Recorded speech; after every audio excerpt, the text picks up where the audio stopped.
The alarm woke Salmon at 3 in the morning. She had been working at the Kepler Deep Space Observatory for 6 years, and the alarm had never gone off before. Not once. She ran to her station, her heart beating fast. The screens showed something impossible. A signal was coming from deep space, 47 light-years away. But this was not random noise from a star or a pulsar. The signal had patterns, mathematical patterns. Salmon's hands shook as she recorded everything. "This is real," she whispered to herself. "This is actually real," she called her supervisor. Then her supervisor called someone else. Within 2 hours, half of Earth's military leaders were watching the same screens. Salmon was watching. Within 4 hours, Admiral Tejo was standing in her small observation room, looking at the data himself. Tejo was a tall man with gray hair and tired eyes. He had fought in the colony wars 20 years ago. He had seen death and destruction. But now, looking at this alien signal, he felt something he had not felt in years. Fear and wonder mixed together. "Can we understand it?" Tejo asked. "We're trying," Salmon said. "We called the best linguist on Earth. She's on her way." Hana arrived 6 hours later. She was young, only 32. But she had decoded more ancient Earth languages than anyone alive. She believed that all intelligent beings would use math to communicate. Now she had a chance to prove it. She worked for 3 days straight. She barely ate. She barely slept. The signal kept repeating, over and over. Finally, on the 3rd day, she understood enough. "It's a distress call," Hana told the Council of Military Leaders and Scientists. "A species called the Valorians is asking for help. They're under attack." The room went silent. "Attack from whom?" asked General Minho, a heavy-set man who commanded Earth's orbital defenses. "They call them the Chromath," Hana said. "The Valorians say the Chromath are destroying their world. They've sent this message to every star system within 50 light-years. They're begging anyone who can hear them to help." "How long do they have?" Tejo asked quietly. Hana's face went pale. "Based on the message timestamps and the urgency in their language patterns. Maybe a week. Maybe less." "A week," Minho repeated. "And they're 47 light-years away. Even with our fastest ships, it would take us 3 weeks to get there. Then we would arrive too late," said another general. Tejo looked at the star map on the wall. 47 light-years. So far, so impossible. Humanity had only discovered faster-than-light travel 30 years ago. They had built 12 colony worlds. But they had never met another intelligent species until now. "We need to vote on this," Minho said. "Sending our fleet into unknown space, into a war we know nothing about, to help aliens we've never met. It's insane." "It's the right thing to do," a young voice said. Everyone turned. Captain Doyun stood at the back of the room. He was only 35, one of the youngest ship captains in the fleet. He commanded the flagship Indomitable, the most powerful warship Earth had ever built. "Captain, you're out of line," Minho said. "Am I?" Doyun walked forward. "We've been alone in the universe for our entire history. We've wondered if anyone else was out there. Now, we know. They're out there. And they're dying. If we don't help them, what does that say about us?" "It says we're smart," Minho replied.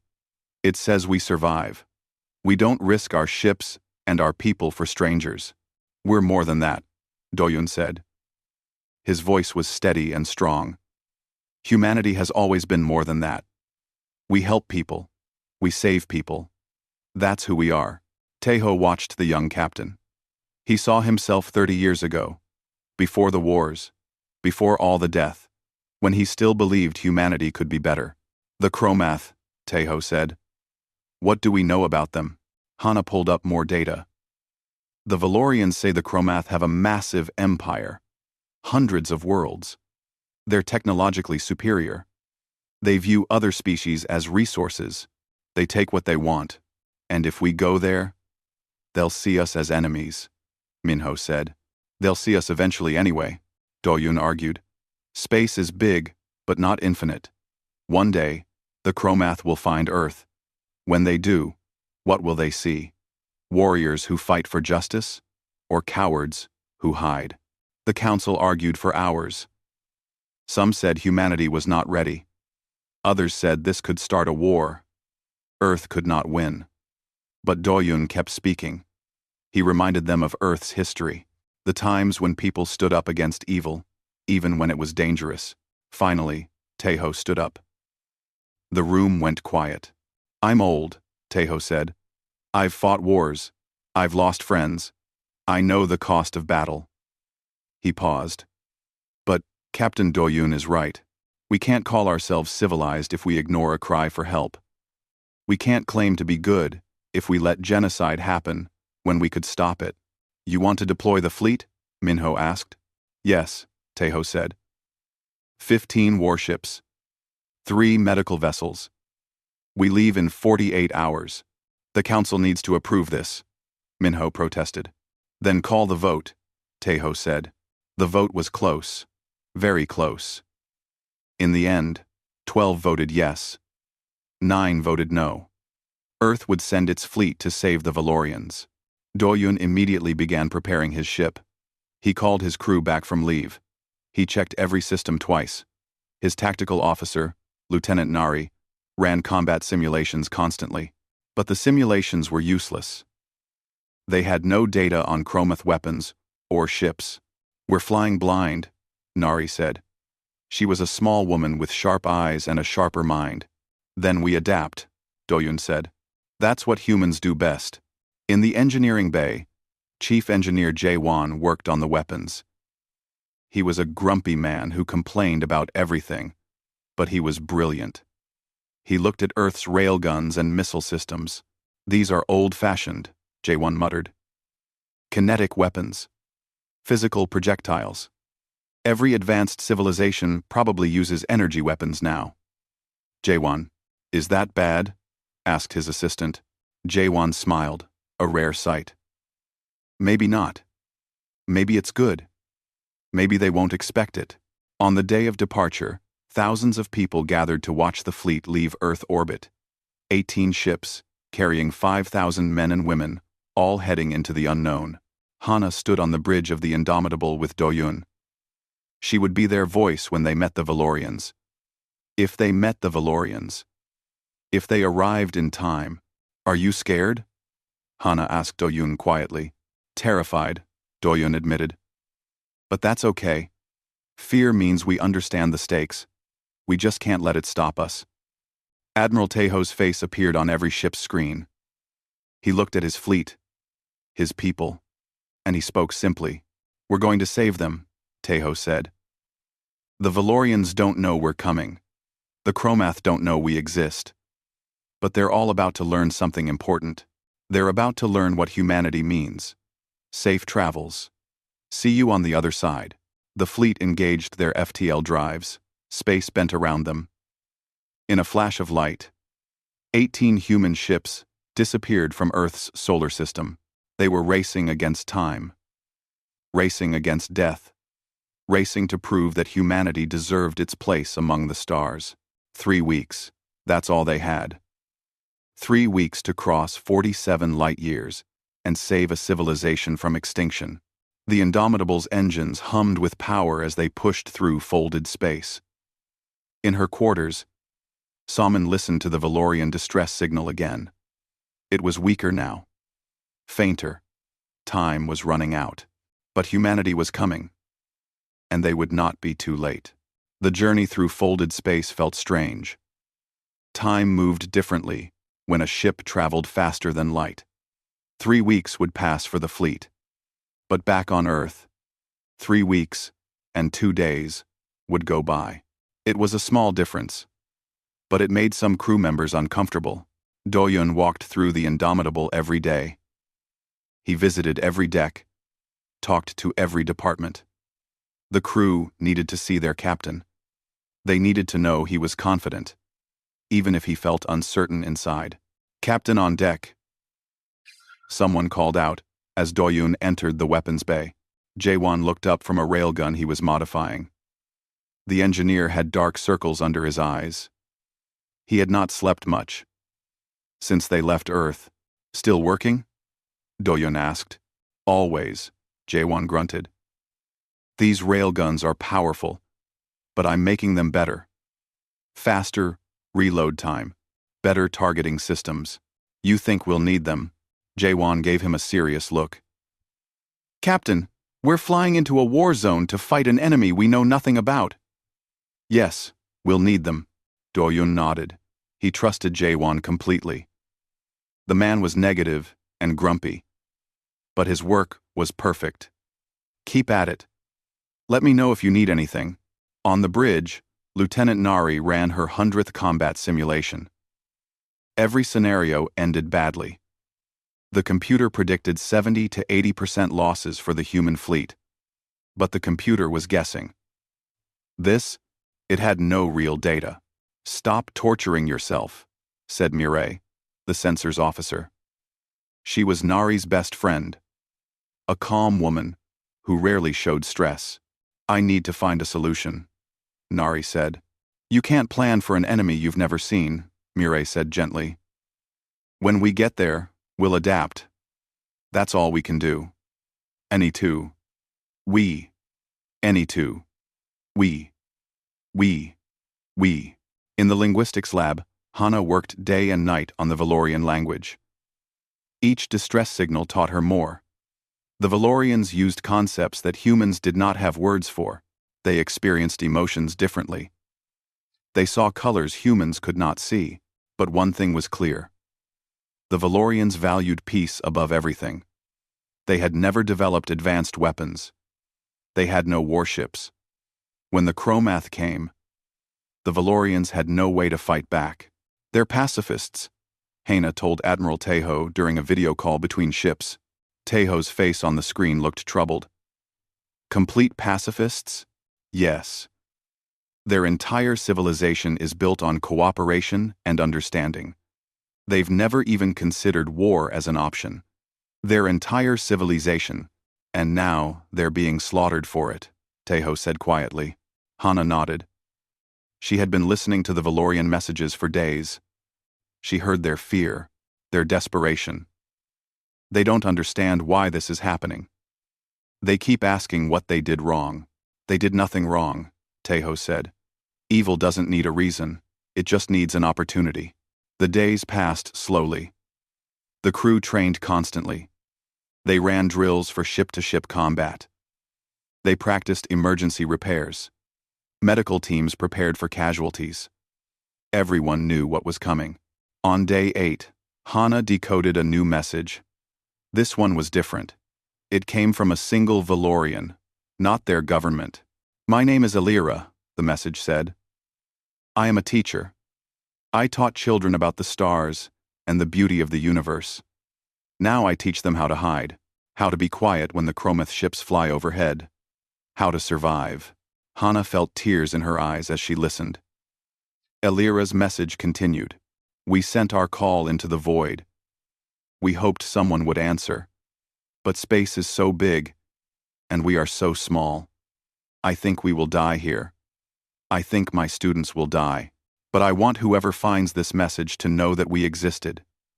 We were here. We loved and learned and dreamed. Please remember us. Hana immediately sent the message to every ship in the fleet. The effect was powerful. Some crew members who had doubted the mission changed their minds. This was not an abstract problem anymore. This was Elira and her students, real people who needed help. Doyun called a meeting with his senior officers. Nari, Jaewon, Mireille, and Hana sat around the table in his ready room. We're halfway there, Doyun said. I want honest assessments. Can we win this?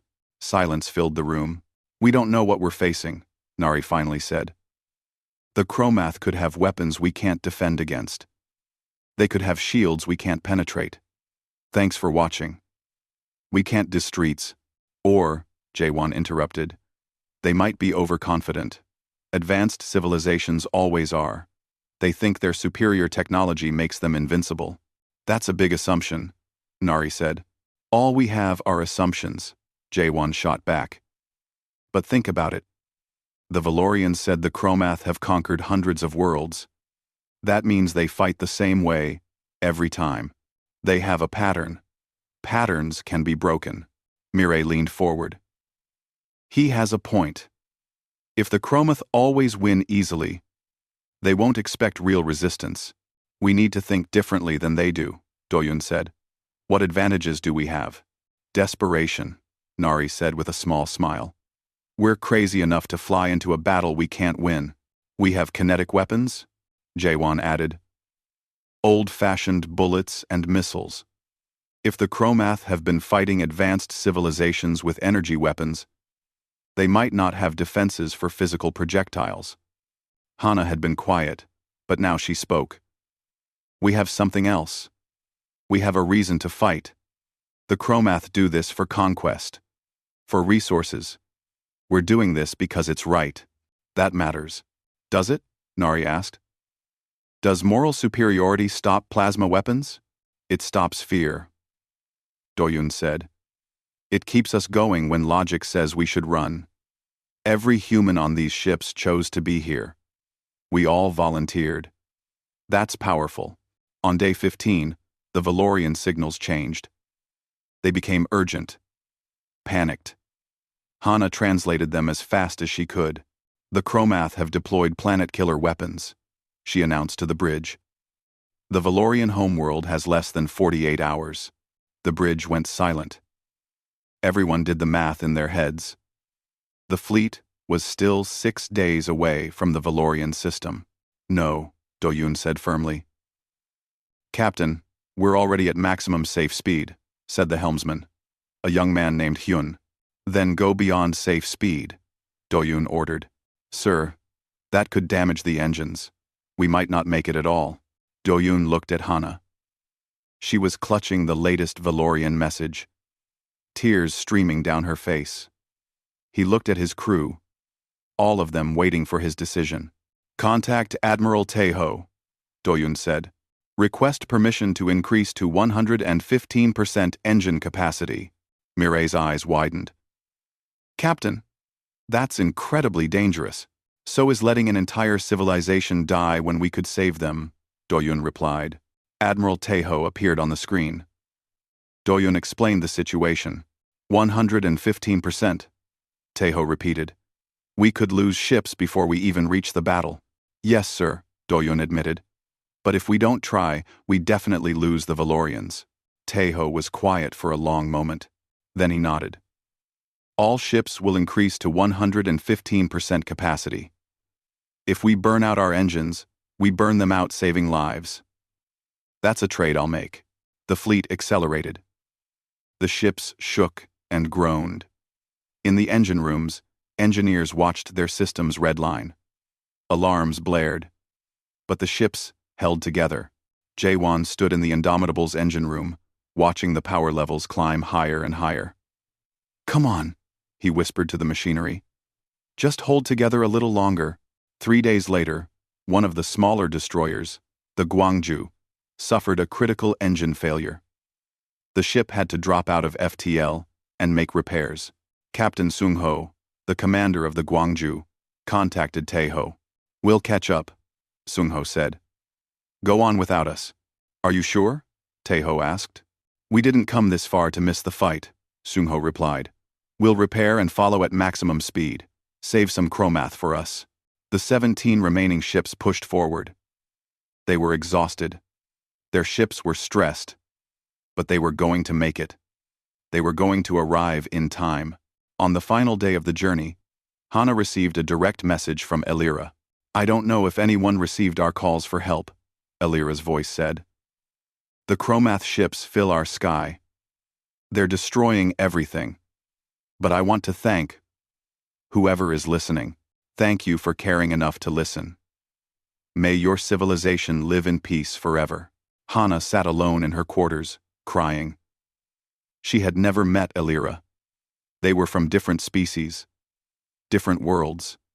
But in that moment, She felt connected to the Valorian teacher. They both cared about the same things: knowledge, hope, the future. "We're coming," Hana whispered to the recording. "Hold on just a little longer. We're coming." On the bridge, alarms began to sound. They were approaching the Valorian system. "All hands to battle stations." Doyun's voice echoed through the ship. "This is it. Remember why we're here. Remember who we're saving." The Indomitable dropped out of FTL space. 16 other ships appeared beside it, forming a battle line. Before them, filling their view screens, was the Valorian homeworld. It was beautiful, covered in crystalline structures that caught and reflected light in ways that made it look like a jewel in space. But orbiting the planet were 17 massive Chromath warships. They were 10 times the size of human vessels. They were firing on the planet, and with each shot, another city died. "Dear God," Mireille whispered. Doyun stood up from his captain's chair. "Send a message to the Chromath fleet. Tell them this ends now." The Valorian homeworld hung in space like a dying star. From the Indomitable's bridge, Doyun could see fires burning across the planet's surface. Entire cities were collapsing.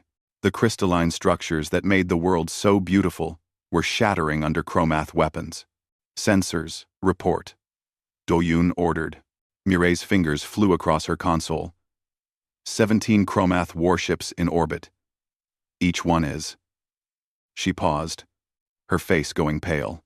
"Captain, each one is 12 times the mass of our largest ship. Their power readings are off the scale." "What about the Valorians?" Hana asked urgently. "I'm detecting life signs. Thousands of them, clustered deep underground. They're in shelters." Mireille looked up. "But those shelters won't last long." 5. Scenes are gran, and /5. The Chromath are doing systematic bombardment. They're going to dig them out. Nari pulled up tactical data. "Captain, we're outnumbered and outgunned. This is suicide." "Noted," Doyun said calmly. "Communications, send our message to the Chromath fleet." A young officer named Bora worked her console. "Message sent. Sir, we're identifying ourselves as representatives of Earth and demanding they cease their attack." None. They waited. Seconds felt like hours. Then, the Chromath responded. The face that appeared on the screen was not human. The Chromath commander had gray skin pulled tight over a skull-like face. His eyes were black and cold. When he spoke, the translation software rendered his words in perfect English. "I am Commander Thrain of the Chromath Imperial Fleet. You are primitives in simple metal boxes, playing at war. You have 1 hour to leave this system. If you remain, you will be destroyed, along with the Valorians." "Friendly," J1 muttered from the engineering station. Admiral Tejo's face appeared on a split screen. He had heard everything. "Let me talk to him." Tejo's image replaced Doyun's on the outgoing transmission. "Commander Thrain, I am Admiral Tejo of the United Earth Space Command. We're here to protect the Valorians. If you continue your attack, we will stop you." Thrain actually laughed. The sound was harsh and cruel. "You? Stop us? We have conquered 463 worlds. We have destroyed civilizations that had technology beyond anything your primitive species has imagined. Look at your ships. Metal hulls, chemical propulsion, kinetic weapons. You're using tools our ancestors abandoned 1,000 years ago." "Sometimes old tools work best," Tejo replied. "Then die with your old tools," Thrain said. "I'm giving you 1 hour out of amusement, not mercy. Use it to run away, or use it to make peace with whatever gods your people pray to." The transmission ended. "Well, he's unpleasant," Mireille said. Before anyone could respond, a new signal came through. This one was from the planet's surface. Hana quickly worked to translate it. "It's the Valorians," she said excitedly. "They know we're here. They're trying to contact us. Put them through," Doyun ordered. The image that appeared was like nothing any human had ever seen. The Valorian was crystalline, her body made of structures that seemed to catch and bend light. She had a face, but it was geometric. Beautiful, in an alien way. When she spoke, her voice sounded like music. "I am Elira," the Valorian said. Are you real? Did someone actually come?" Hana stepped forward, tears already in her eyes. "We're real. We're from a planet called Earth. We heard your distress signal. We came to help." Elira's form seemed to shimmer, like she was crying. "I cannot believe it. We thought we were alone.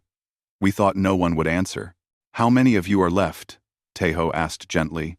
40,000 in the deep shelters, Elira said. "We were billions. Now we are 40,000. Her voice broke. "The Chromath have been hunting us for months. We don't understand why. We never hurt anyone. We never even left our own system. We just wanted to learn, and grow, and live in peace." "You did nothing wrong," Hana said firmly. "This is not your fault. Can you save us?" Elira asked. "I don't want to ask you to die for us. But the children. There are so many children down here." Doyun spoke up. "We didn't travel 47 light years to fail." "But the Chromath ships," Elira began. "Let us worry about the Chromath," Doyun said. "You focus on getting everyone ready to evacuate. We're sending down transport ships."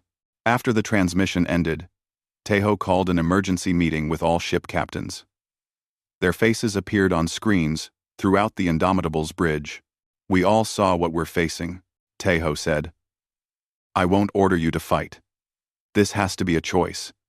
If any captain wants to withdraw, say so now. No judgment. No consequences." Silence filled the channel. Then Captain Sungho's face appeared.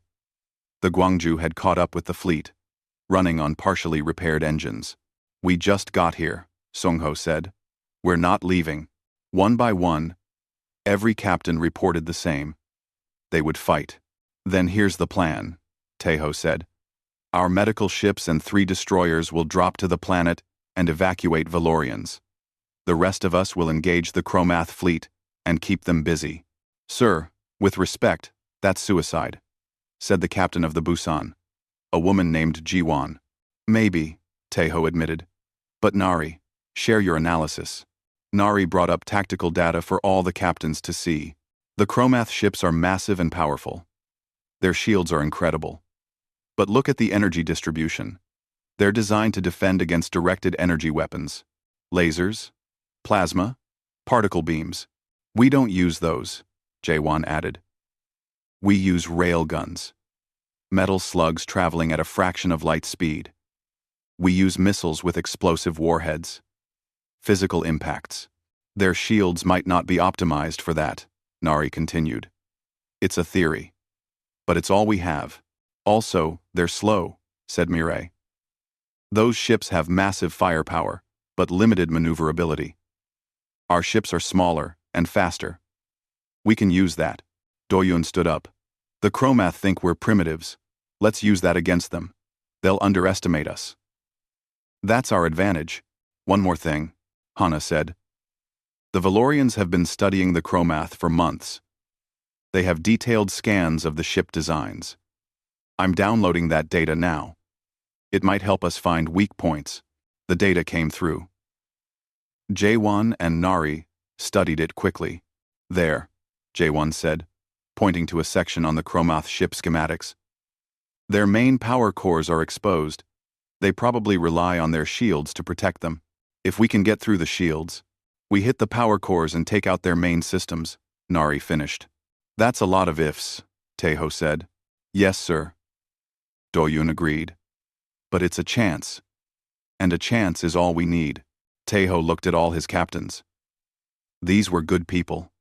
Many of them would die in the next few hours. He knew that. They knew that. But they were here anyway. 45 minutes until Thrane's deadline, Teho said. "Use this time. Check your systems. Talk to your crews. Make peace with whatever comes next." He paused. "It's been an honor, serving with all of you." Doyun walked through the Indomitable one last time. In the mess hall, crew members were writing letters to families back on Earth. In the weapons bay, Jaewon and his team were loading every railgun and missile tube. In the medical section, doctors were preparing for casualties. He found Hana in her quarters, still in communication with Elira. "The transports are on their way," Elira was saying. "But Captain Doyun, the children are scared. Can I tell them about Earth? About your people? Tell them we're like them," Doyun said, stepping into view. "Tell them we believe in protecting the innocent. Tell them we came because it was right, not because it was easy." Elira's crystalline form seemed to glow brighter. "Your species must be very wise. We're really not," Doyun said with a sad smile. "We make terrible mistakes. We fight among ourselves. But sometimes, when it matters most, we get it right. Today is one of those days." Back on the bridge, the deadline approached. Mireille counted down the seconds. 10 seconds until the hour is up. 5, 4, 3, 2, 1. The Chromath fleet launched the first attack. 17 massive warships opened fire simultaneously. Plasma weapons, hot enough to vaporize metal, streaked across space toward the human fleet. "All ships evasive maneuvers," Taeho's voice boomed. "Medical ships, get to the planet now. Battle fleet, engage." The human ships scattered, moving in ways the Chromath had never seen.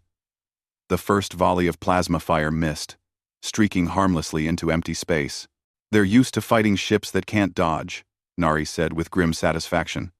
"Return fire. Target the lead ship." The Indomitable's railguns fired.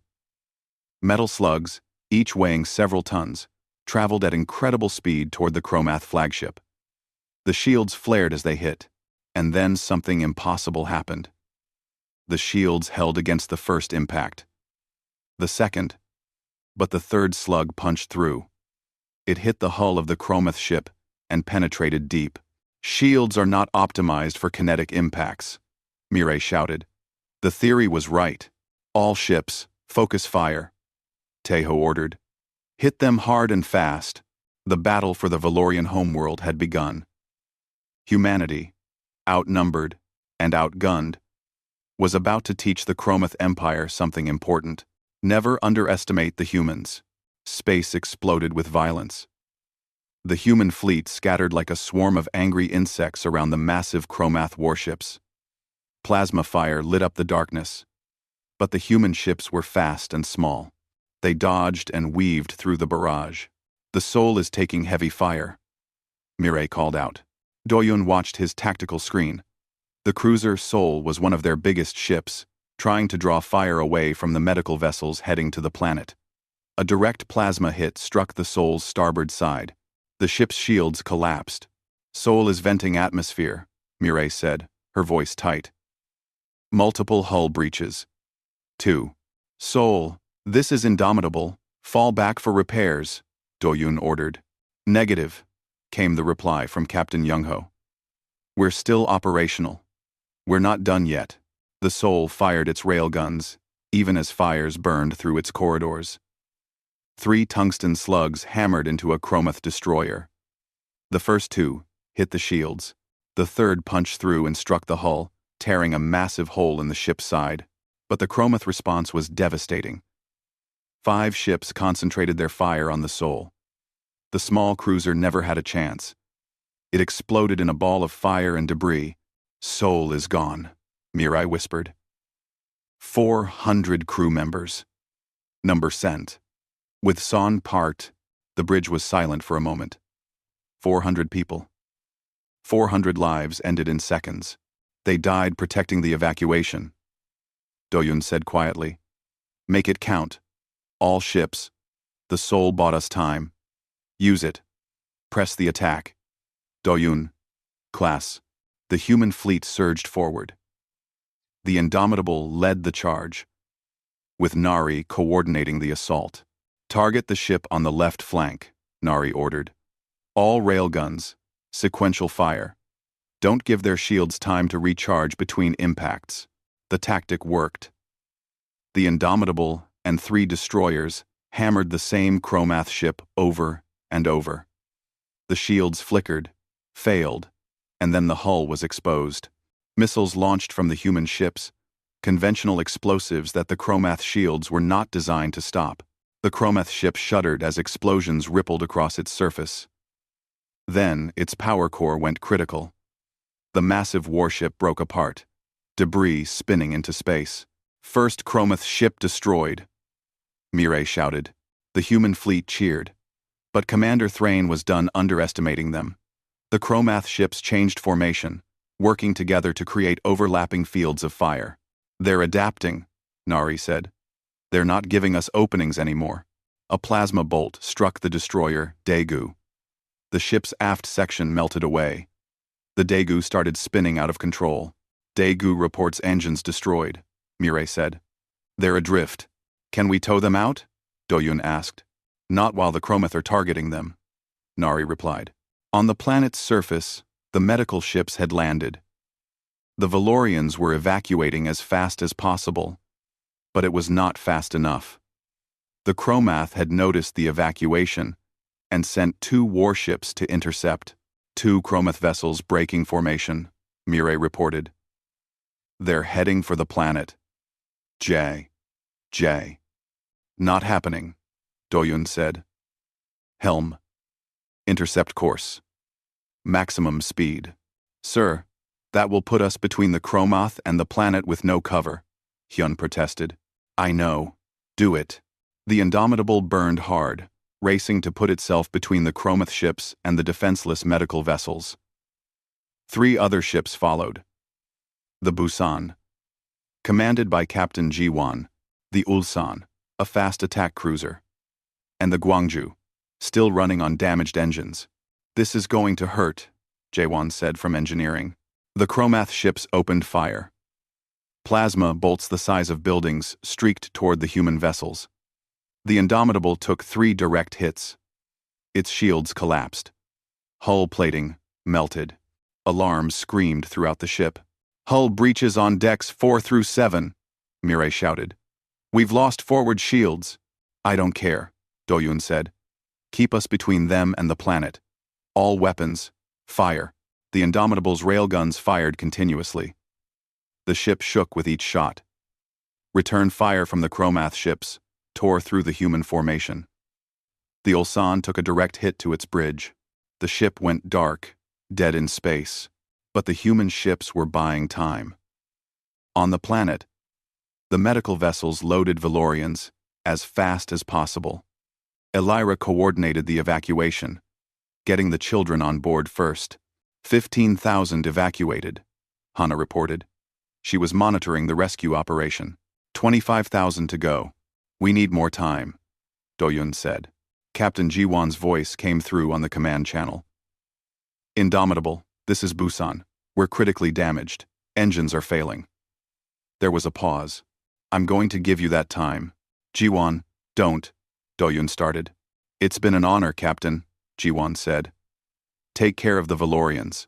The Busan turned toward the nearest Chromath ship and engaged its emergency thrusters. The dying destroyer accelerated, pushing its damaged engines beyond their limits. The crew had evacuated to the aft sections. Jiwon stayed on the bridge alone. For Earth, Jiwon said quietly. The Busan struck the Chromath ship at full speed. The impact was catastrophic. Both ships exploded in a massive fireball. Debris rained across space. Busan is gone, Mireille said, tears streaming down her face. 2 Chromath ships destroyed, 1 heavily damaged. Back in the main battle, Admiral Taeho was coordinating the fleet from the battleship Sejong.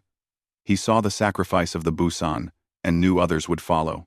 All ships, focus on the Chromath command ship, Taeho ordered. If we take out Thrain, the others might retreat. The human fleet concentrated its fire.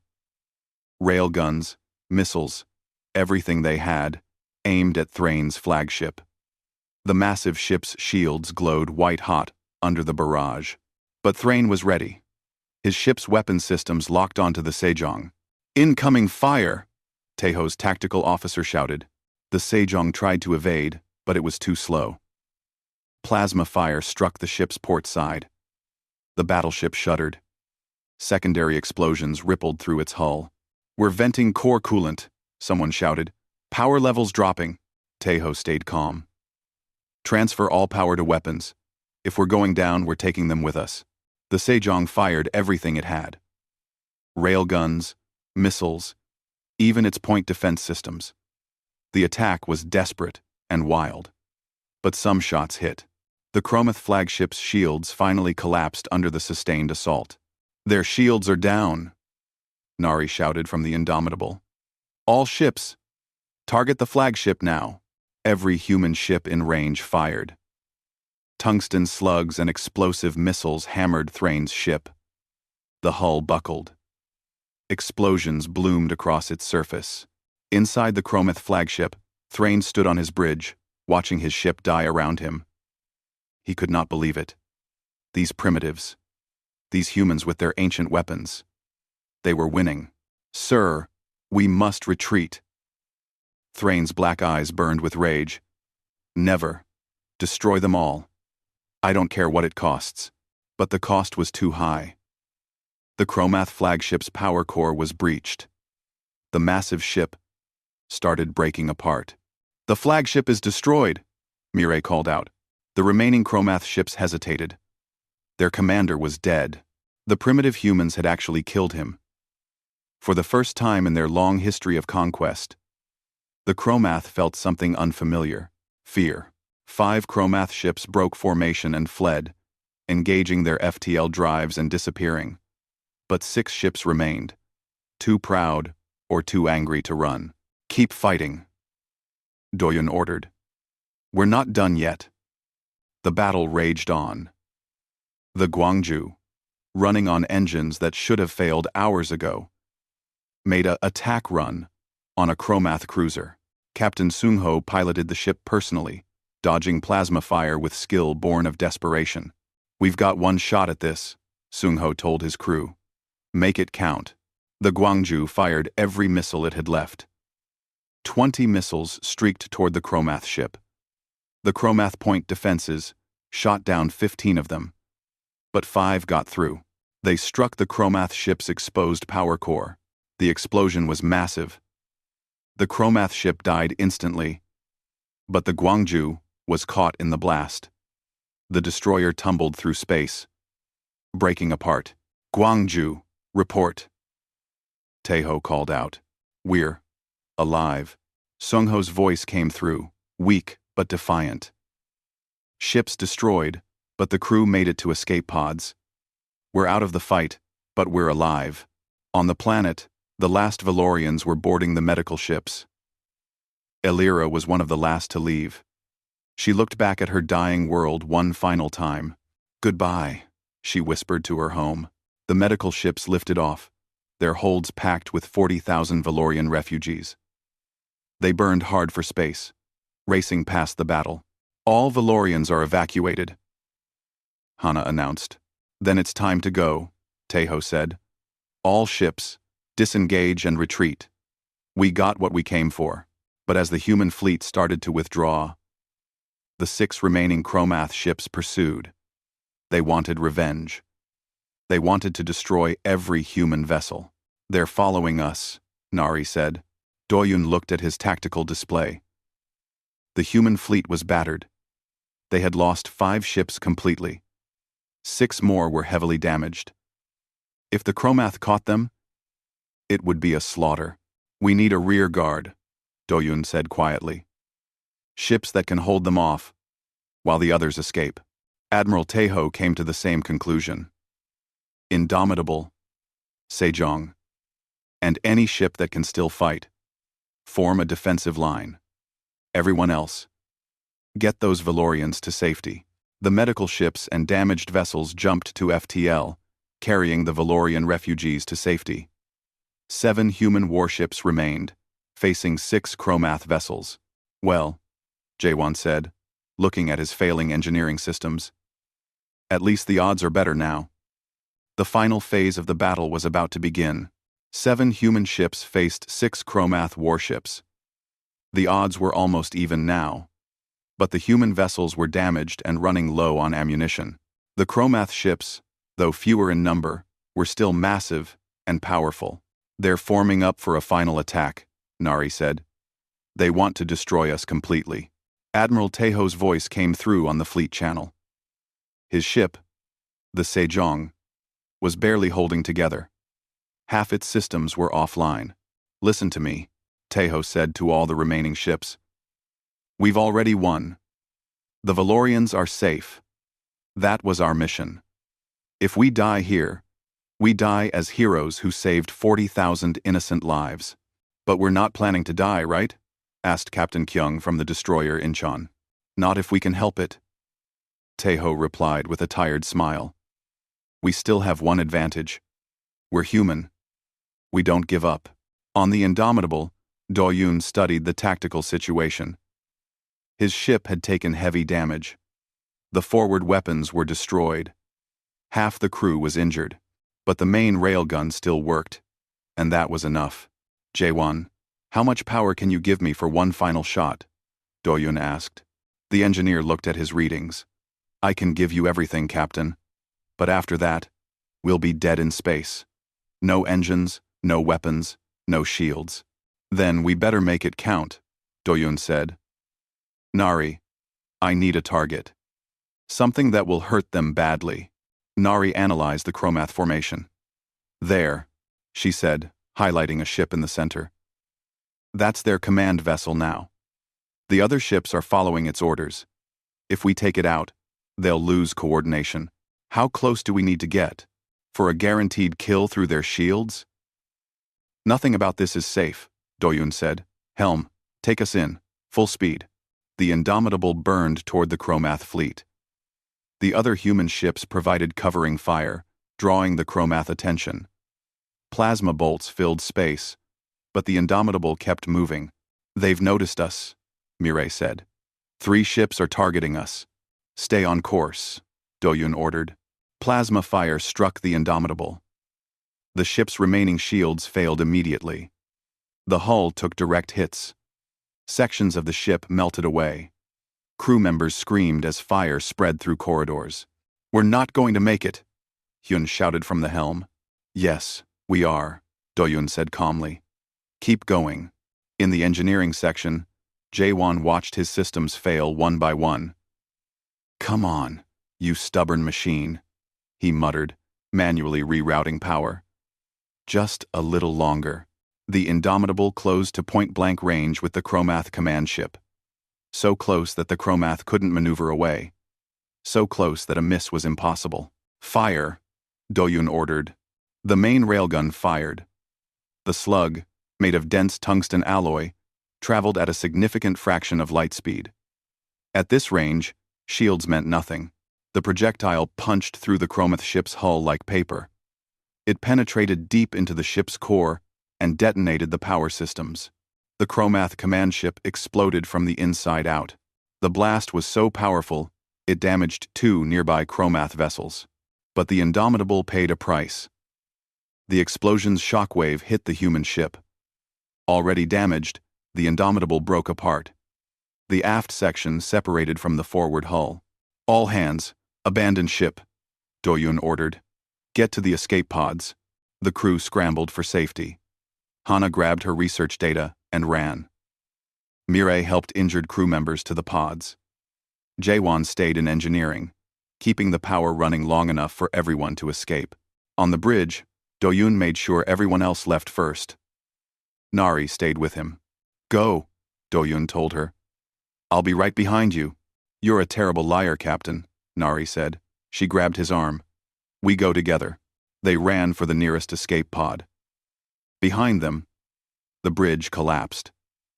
They barely made it into the pod before the entire forward section lost atmosphere.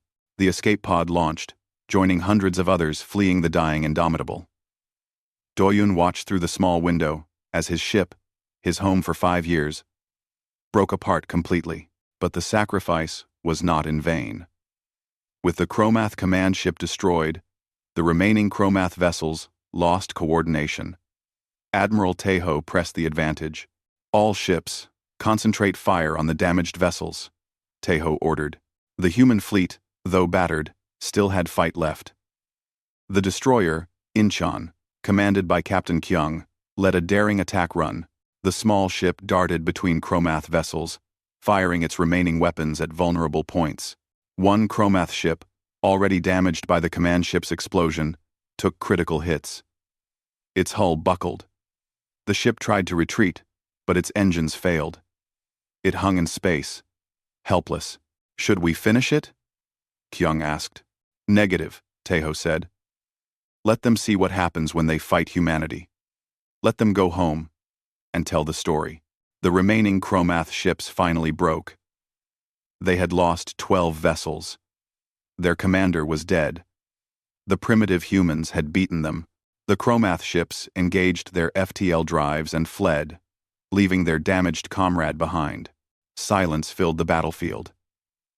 Debris floated everywhere. The Valorian homeworld still burned in the distance. But the shooting had stopped. "We won," Mireille said from her escape pod, her voice full of disbelief. "We actually won." The human fleet began the long process of search and rescue. They collected escape pods. They tended to the wounded. They counted their dead. 5 ships destroyed completely. 4 more so damaged they would never fly again. 2,314 human lives lost. But 40,000 Valorians were safe. Admiral Taeho, standing in what remained of the Sejong's bridge, sent a message to Earth. "Mission accomplished. The Valorians are safe. Coming home." 3 days later, the surviving ships limped into Valorian refugee convoy. The medical vessels had kept the Valorians in suspended animation to save space and resources. Now, as they woke, Elira asked to speak with the human commanders. Hana set up the communication from a rescue ship. Admiral Taeho, Captain Doyun, and several other officers joined the call. Elira's crystalline form seemed dimmer now, saddened by all she had lost. But when she saw the humans, she glowed brighter. "You came back," she said. "Many species would have abandoned us after the evacuation." "We don't abandon people," Taeho said simply. "You lost so much," Elira said, her voice heavy with grief. "Your people died for mine. I don't know how to thank you." "You don't need to thank us," Doyun said. "You needed help. We gave it. That's what civilized beings do." Elira was quiet for a moment. Then she said, "The galaxy needs to know what happened here. The Chromath have terrorized countless worlds. Everyone is afraid of them. But you stood against them and won." "We got lucky," Taeho admitted. "No," Elira said firmly. "You were brave. There's a difference." Over the following weeks, news of the battle spread across the galaxy. The story traveled from world to world, growing with each telling. Humanity, a species unknown to the galactic community, had defeated a Chromath fleet. Other civilizations, long oppressed by the Chromath Empire, began to take notice. If these newcomers could stand against the Chromath, maybe they could too. The Galactic Council, a coalition of advanced civilizations, finally contacted Earth. They had ignored the Valorian distress call, too afraid to intervene. Now they wanted to meet the humans who had done what they would not. Earth's government sent Ambassador Yuna to the first contact meeting. She stood before dozens of alien species and delivered a simple message. "We are humanity. We come from a small world far from here. We have no great empire. We have no ancient wisdom. What we have is a belief that right matters more than might. We will stand with those who cannot stand alone. We will answer calls for help, and we will never apologize for doing what's right." Quote, the galaxy had never heard such words before. Many species were moved. Others were skeptical. But all of them remembered. On Earth, memorials were built for the fallen. 2,314 names carved in stone. The Seoul, the Busan, the Gwangju, the Daegu, the Ulsan, ships and people who gave everything to save strangers. The Valorians requested permission to settle in human space. Earth agreed immediately. A planet called New Valoria was established, where the surviving Valorians began to rebuild their civilization. They lived alongside humans, teaching them about crystal technology and advanced science. In return, humans taught them how to defend themselves. Captain Doyun, promoted to admiral, oversaw the construction of Fort Hope, a joint human-Valorian starbase. It would serve as a symbol of their alliance and a safe haven for any species fleeing oppression. "Do you think the Chromath will come back?" Nari asked Doyun, as they watched the starbase take shape. "Eventually," Doyun said, "but we'll be ready." He was right. Over the next year, 6 other species reached out to Earth. They had all been victims of the Chromath. Now, inspired by humanity's example, they wanted to fight back. The Terran Alliance was formed. Humans, Valorians, and others united against oppression. They built new ships, combining human weapons with alien technology. They trained together. They became strong together. Deep in Chromath space, the Empire's leaders debated what to do about humanity. Some wanted immediate revenge. Others counseled caution. The humans had proven dangerous, but one thing was certain. The galaxy had changed. The Chromath could no longer terrorize weaker species without consequence. Humanity had shown that even the mightiest empire could be challenged. Years later, Elira stood with Hana at the memorial on Earth. They had become close friends. These 2 women from different worlds. "Your people saved mine," Elira said, touching one of the names carved in stone. "We will never forget. And you gave us something too," Hana replied. "You gave us a purpose. You showed us what we could be at our best." Above them, ships launched from Earth's orbital stations. Human vessels and Valorian crystal ships, flying together, protecting the weak, defending the innocent, bringing hope to the darkness. The distress signal had reached Earth, and humanity had answered. Not with words, but with action. Not with hesitation, but with courage. Somewhere in the vast galaxy, another distress signal would be sent. Another civilization would cry out for help. And when it did, they would know something important. Humanity was listening. And humanity would come. The stars had been dark and dangerous for so long. But now, wherever humans traveled, they brought light. Not through conquest or domination, but through a simple promise. "We will stand with you. We will fight for you. You are not alone anymore." And the galaxy would never be the same.